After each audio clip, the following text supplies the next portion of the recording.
I'm Elijah McNabb, and I've been having conversations with candidates running in Loudoun County and running for offices that have Loudoun County included in it.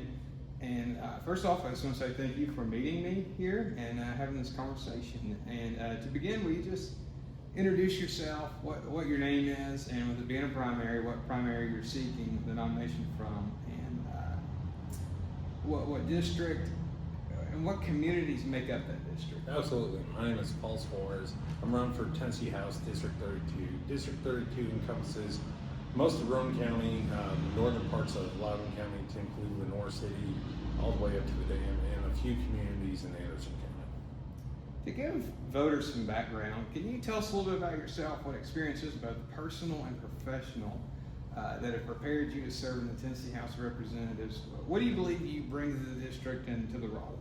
Absolutely. I think I bring a vast knowledge with my background. I started off volunteering as soon as I turned 18 with South Roane County Volunteer Fire Department. From there, I joined the military, answered the nation's call.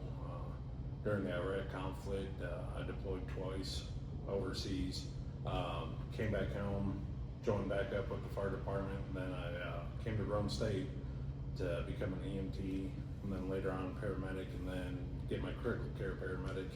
While I was doing that, I also worked as a 911 dispatcher here in Loudoun County. And then from there, I decided to make another career change and help with the infrastructure side of things. Now I'm proud IBEW journeyman electrician. Oh, wow.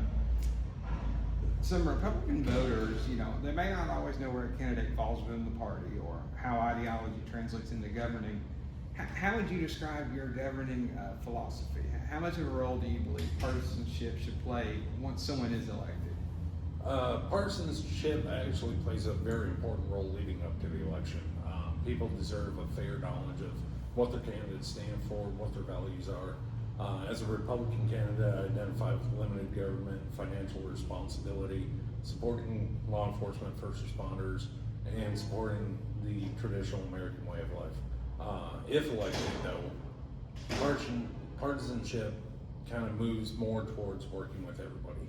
And with my background, especially in military is a melting pot of all cultures, all people from all over the United States. And so that really helped me foster the ability to communicate effectively and efficiently with people that have different views. And if elected, that's what I plan on doing, is having my door and phone open to anybody and everybody, because I don't have all the answers. I'll be the first to tell you. The Bible talks about surrounding yourself with wise counsel. So I seek out people that are knowledgeable in whatever issue that I'm facing and take their advice and then govern from there. How, you touched on some of your background there, how have your personal and professional experiences shaped the way you would approach serving the constituents? Oh, absolutely. My entire background has been serving the community. Like I said, starting at 18, volunteering with the fire department, serving our nation, then coming back to serve our community again with the fire department, and then answering the calls for help when people need it the most. People never call 911 when they're having a great day. And when you're in those roles, there is no politics with it. You pick up that phone and you expect the people responding to take the best care of you, and that's what I strive for as a paramedic and 911 dispatcher and with the volunteer fire departments. And it shows through because in 2016, I believe, I received the East Tennessee Star of Life Award. Wow. For a cardiac arrest save. It's, you mentioned picking up the phone, politics are involved. It's easy for politics to dominate the conversation, but governing ultimately is about solving problems. What are the top issues you hope to address if elected, whether it's state budget, infrastructure, education, public safety, mental health, economic development, or a variety of issues? Which ones would you like to work towards or accomplish? Absolutely. The top four that I've been campaigning with since the beginning has been safety for our kids. Our kids deserve to grow up in a safe and prosperous East Tennessee and prosperous Tennessee as a whole. Educating our kids. We need to educate our children better to take these jobs that are coming to this area. A lot of people talk about the nuclear revolution here in this area. These jobs need to go to East Tennesseans, and they need to go to our kids. So we need to make sure they're ready and prepared for these kids. Supporting our first responders. police, fire, EMS, and 911 dispatchers. Coming from that field, with the exception of law enforcement, I've seen firsthand that they're often forgot about, except for maybe 1 week a year, or when people absolutely need them. We need to make sure they're trained, educated, and have the resources available for them to do their jobs. And then finally, infrastructure, you hit on it. It's a critical part. East Tennessee is one of the fastest growing regions in the United States right now.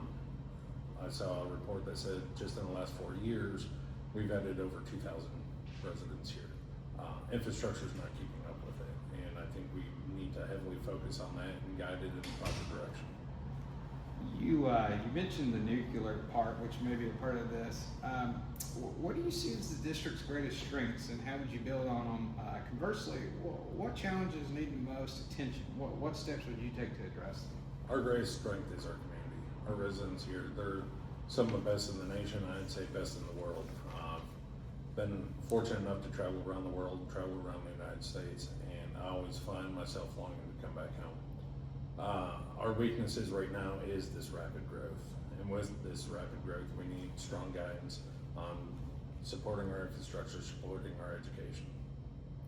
Which we'll touch on that here again in a minute, but the district includes communities both in Rowan County and Loudoun County. Do you see their priorities as largely the same, or do you believe each area has unique needs? How would you ensure both counties have strong representation? So we are very similar in some aspects, but very different in others. Both communities, we want education for our kids, safe neighborhoods, and better infrastructure. Where we start differing is Rowan County is more industrial and farming, where the Loudoun County part for District 32 is more commercial and residential. As communities continue to grow, do you believe decisions about development and growth should primarily remain within the local governments, or are there areas where the state could take a more active role, or should? I believe government works best when it's at the smallest level. The state should be, instead of trying to do everything it can and not be good at anything, it should find a few things that it's really good at and really stick to that. When it comes to expanding, communities know best what the community needs. It'd be hard for me to say what Memphis needs right now. Mm-hmm. So when we keep it at the small community level, that's when the growth and opportunities are the best. Without discussing your opponents, because politics is so easy to get into a negative round, what distinguishes you as a candidate, and why should Republican primary voters choose you? Oh, absolutely. We've got a great field of candidates this year, and I'm truly blessed to run with some amazing people. What sets me apart is I'm a combat veteran, blue-collar, hard-working man. I never want to be a politician. Not once in my bingo card of life did I ever choose politics, but the good Lord laid it on my heart, and that's what I'm here for. And so I think with my broad knowledge of dealing with people from all various backgrounds, whether it be through military service, community service with volunteer work, or with my professions as EMS, dispatch, and electrician, I think I bring that whole, being able to bring a homogenous group together so that way nobody feels like they're underrepresented. Are there any organizations, community leaders, endorsements, or even family members that you would like to shout out or have influenced or supported your campaign that you'd like to mention? Absolutely. Biggest endorsement I have is the IBEW. We are going to be the men and women that are going to be building this electrical infrastructure. Outside of that, I've had various people come up to me. There's too many to name, and I really appreciate all their support and words of encouragement. And I do want to thank my mom for always supporting me in whatever endeavor I take. Finally, is there anything we haven't discussed that you'd like voters to know, or if this is the last someone hears of you before they head to the polling location, is there a last thing you'd like to stick with them? Yeah, absolutely. With politics, it's often that the hardworking men and women who build this country are often forgotten. Mm-hmm. And I just want voters to know that I am that hardworking American that's rolling up my sleeves besides them, working hand in hand, trying to make Tennessee the best place that it can be. Early voting is July 17th through August 1st, and election day is August 6th.